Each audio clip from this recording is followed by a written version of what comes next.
Shalom saudara-saudara terkasih. Perkenalkan nama saya Johannes Panjaitan. Saya mahasiswa Teologi semester 5 Grup A berasal dari Institut Agama Kristen Negeri Tarutung.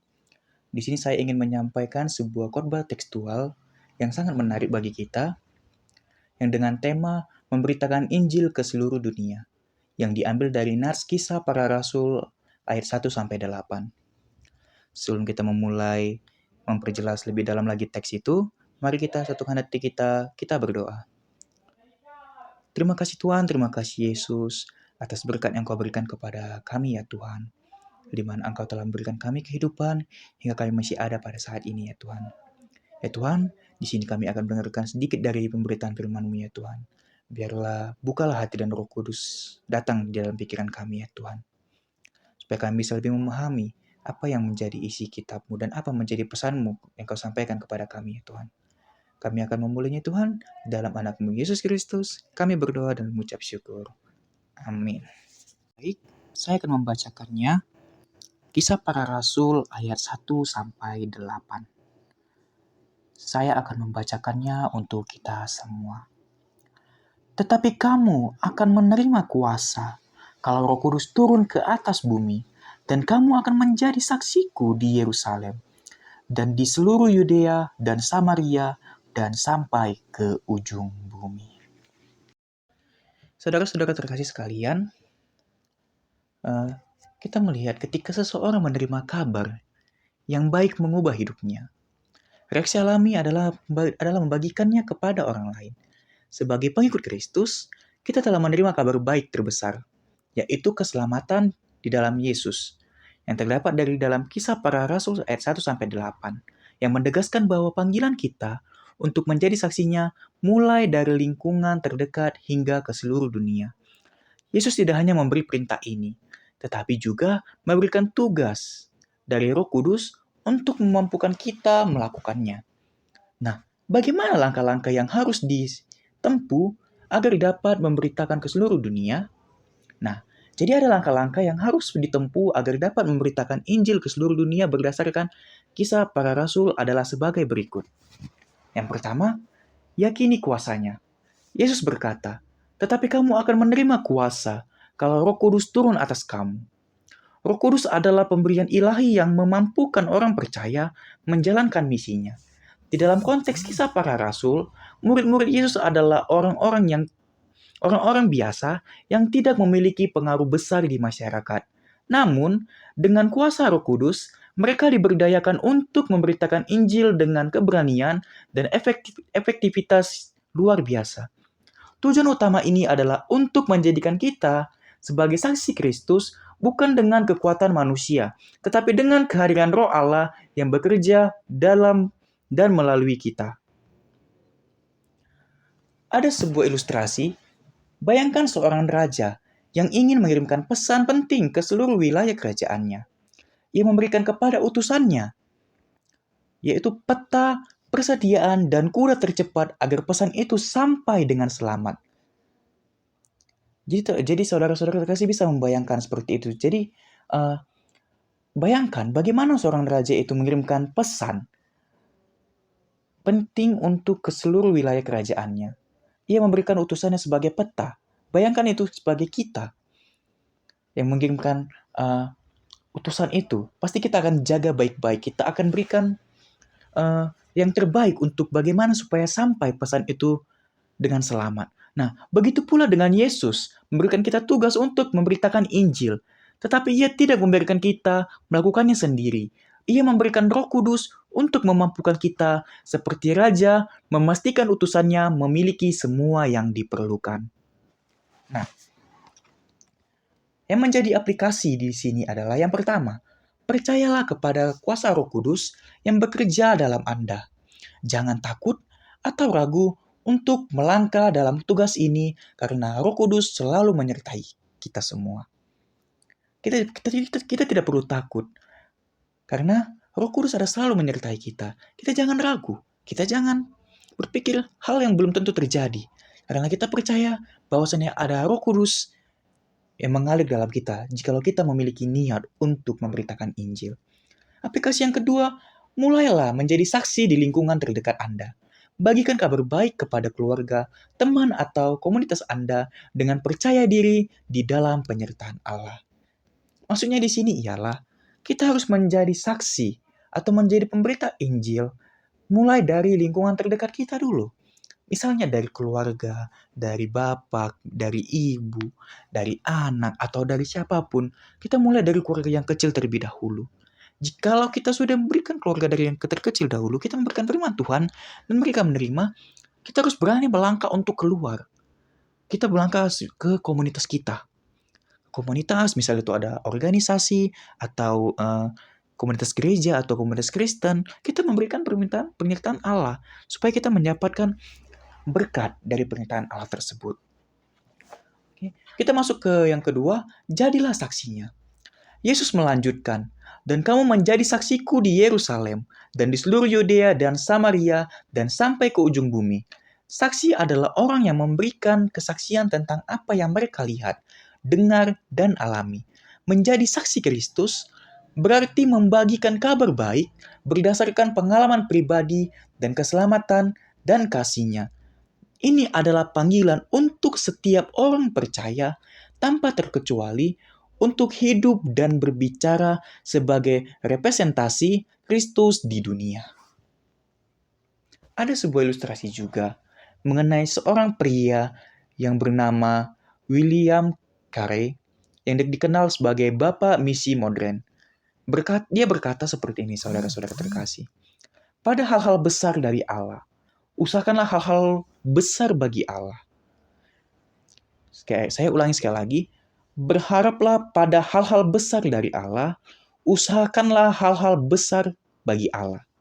Karena meninggalkan kenyamanan hidupnya untuk memberitakan Injil ke India, meskipun ia menghadapi tantangan yang besar, dengan ketekunan iman, ia menjadi saksi yang setia hingga akhir hidupnya. Kita bisa nanti melihat bagaimana kisah seorang William Carey ini yang dikenal sebagai Bapak Misi Modern, yang dia pasti banyak memiliki tantangan-tantangan saat dia memberitakan Injil ke India. Nah, jadi saudara-saudara terkasih sekalian, yang pertama, mulailah menjadi saksi di Yerusalem Anda, yaitu lingkungan terdekat seperti keluarga dan teman-teman. Seperti yang disampaikan waktu pertama tadi, saya ingin mempertegaskan bahwasannya atau mengingatkan saudara-saudara terkasih sekalian, bahwasanya kita harus benar-benar menjadi saksi. Kita harus benar-benar menjadi Yerusalem bagi lingkungan kita. Memang kita melihat bahwasannya ada pengaruh lingkungan yang buruk, yang sering terjadi ke kita atau ke orang lain. Kita bisa melihat, kita tidak bisa mengacukan bahwasannya pengaruh lingkungan itu lemah. Kita harus melihat pengaruh lingkungan itu kuat. Tetapi kita harus percaya bahwasannya pengaruh lingkungan itu tidak kalah kuat dengan pengaruh kita yang memberitakan Injil yang berdasarkan dari Tuhan dan kita dibekali oleh Roh Kudus. Jadi saudara-saudara terkasih, kita tidak perlu takut untuk memberitakan Injil tersebut kepada lingkungan kita. Dan yang kedua, bergantunglah kepada Roh Kudus atau bergantunglah kepada kuasa Roh Kudus setiap saat. Jangan andalkan kekuatan sendiri, melainkan berserah pada pimpinannya. Kita harus mengambil Roh Kudus berperan dalam hidup kita. Kita harus bergantung kepada Dia. Kita harus memulai semua kegiatan kita. Kita harus memulai aplikasi hidup kita dengan meminta kepada Tuhan untuk diberikan Roh Kudus dan bergantung kepada Roh Kudus supaya kita mendapat berkat, supaya kita mendapatkan kekuatan dalam kita menjalankan Injil tersebut. Yang ketiga, jadilah kesaksian yang hidup. Biarkan hidup Anda mencerminkan kasih, pengampunan, kebenaran Allah sehingga orang lain dapat melihat Kristus melalui Anda. Saudara terkasih sekalian, kita bisa melihat atau kita bisa menjadi saksi. Kita jangan takut untuk menjadi saksi, saudara-saudara terkasih. Kita melihat bahwasannya Tuhan telah memberikan kita kekuatan, telah memberikan kita Roh Kudus, telah memberikan kita hidup untuk mencerminkan kasih dan pengampunan. Kita harus berani menjadi saksi yang hidup. Saudara-saudara terkasih sekalian. Karena apa? Kita bisa melihat kejadian di dunia ini. Banyak sekali terjadi ya, hal-hal berbuat dosa, hal-hal yang tidak seharusnya dilakukan. Apalagi sekarang kita bisa melihat bapak-bapak yang sering dikede tua, kita bisa lihat mereka bagaimana di situ. Mereka menghabiskan waktu yang tidak perlu di situ. Kita bisa saja, kita memiliki keberanian, kita ajak ke mereka untuk membahas bagaimana firman Tuhan itu dan menjadi saksi di sana. Ataupun di tempat-tempat lain, saudara-saudara terkasih. Kita jangan takut.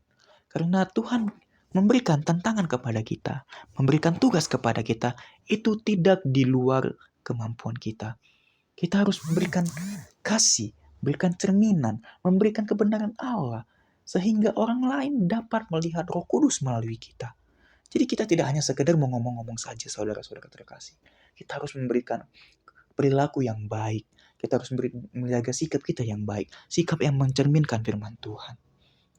Kita harus percaya bahwa Tuhan bisa memampukan kita untuk melakukan hal semua itu. Saudara-saudara terkasih sekalian. Nah, setelah kita memahami panggilan sebagai saksi Kristus melalui kuasa Roh Kudus, kini saatnya kita melihat bagaimana hal ini diterapkan dalam hidup kita. Menjadi saksi bukan hanya tugas, tetapi identitas yang terlihat dari cara kita hidup. Mari kita membawa terang Injil mulai dari lingkungan terdekat hingga menjangkau dunia. Saudara-saudara terkasih, sungguh mulia sekali kata-kata ini, yang dimana kata-katanya dia menjelaskan bahwasannya menjadi saksi bukan hanya tugas. Kita bisa melihat menjadi saksi bukan hanya tugas, tetapi identitas. Kita dengar-dengar itu, saudara-saudara terkasih, bahwasannya kita menjadi saksi bukan hanya tugas, tetapi identitas. Kita harus tanamkan di dalam diri kita. Kita menjalani ini semua bukan karena tugas, tetapi identitas atau hal yang wajib kita lakukan sebagai umat Kristiani yang telah ditugaskan oleh Yesus Kristus, oleh Tuhan kepada kita untuk menyebarkan Injil dari lingkungan terdekat hingga menjangkau dunia. Saudara-saudara terkasih di dalam nama Yesus, setiap orang percaya dipanggil untuk menjadi saksi Kristus. Tugas yang mulia dan penuh tanggung jawab. Dengan kuasa Roh Kudus, kita dimampukan untuk memberitakan Injil, mulai dari lingkungan terdekat hingga ke seluruh dunia. Menjadi saksi bukan hanya tentang berbicara, tetapi juga hidup yang mencerminkan kasih, kuasa, dan kebenaran Allah. Mari kita jawab panggilan ini dengan kesetiaan dan keberanian, sehingga hidup kita menjadi terang bagi dunia. Saudara-saudara terkasih, tadi kita sudah melihat bahwasannya kita sudah belajar, kita melihat sebuah toko juga yang toko tadi adalah Bapak misionaris. Kita diajarkan bahwasannya kita tidak perlu takut untuk memberitakan Injil. Dan kita juga harus rela membuang segala hal yang dunia ini untuk memberitakan Injil dengan tujuan untuk memuliakan Tuhan. Kita tidak boleh ragu lagi, saudara-saudara. Kita tidak boleh menjadi orang yang tidak berani memberitakan Injil, saudara-saudara terkasih. Karena kalau bukan dari kita, siapa lagi? Nah, saudara-saudara terkasih, ada sebuah refleksi atau tantangan bagi kita semua, yaitu apakah Anda siap menjadi saksinya? Apakah saudara-saudara terkasih siap menjadi saksinya? Renungkan di dalam hati saudara-saudara terkasih. Tetapi saya percaya bahwasannya saudara-saudara di sini yang mendengar saat ini akan siap menjadi saksinya. Amin firman Tuhan, kita berdoa. Terima kasih Tuhan, terima kasih Yesus. Di sini kami telah selesai mendengar firman-Mu, yaitu memberitakan Injil ke seluruh dunia. Di sini kami belajar bahwasannya menjadi saksi atau memberitakan Injil bukan hanya sekedar tugas atau bukan hanya sekedar kata-kata ya Tuhan. Di sini kami memberitakan Injil sebagai identitas atau sebagai hal wajib bagi kami ya Tuhan.